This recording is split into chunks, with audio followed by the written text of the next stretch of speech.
Talks ahead of the EU's rollout of a new Eastern policy on December the 3rd have many in the South Caucasus wondering what it will all mean for them. With a fragile ceasefire holding in South Ossetia and energy security moving up the agenda, many in Brussels see beefing up links with the region as vital. Brussels insiders say that new policy moves are likely to include both direct country talks and the more region-wide components in an effort to tighten links in what could be called difficult times. We encourage a regional look and get the 6 countries concerned, the 3 Caucasus in one, but also Ukraine, Moldova and Belarus, to pool their own energies, pool their own resources as they address European questions. Sources in Brussels say that agreements will be legal framework of the new initiative. Many think that Eastern Partnership is a sort of compensation for Armenia, Georgia, Azerbaijan, Ukraine, Moldova and Belarus for something they will never get, EU membership. But others are more optimistic.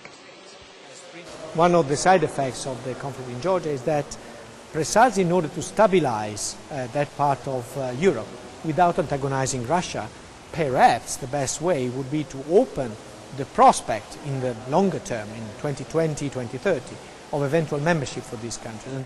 The Eastern Partnership Initiative was launched by Sweden and Poland in May 2008 to strengthen EU's relations with Eastern neighbors.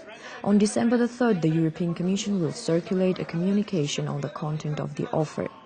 According to Brussels sources, energy and economy will be important parts of it.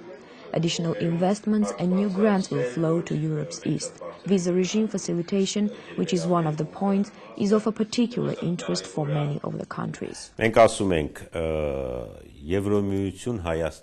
think that in the context of EU-Armenia relations, it is very important that Armenian citizens be able to have free contacts with the Europeans. In Southern Caucasus, encouraging regional cooperation may be difficult. EU attaches great importance to resolving conflicts, including Nagorno-Karabakh, a point stressed during the working visit of Armenian President Serge Sargsyan to Brussels.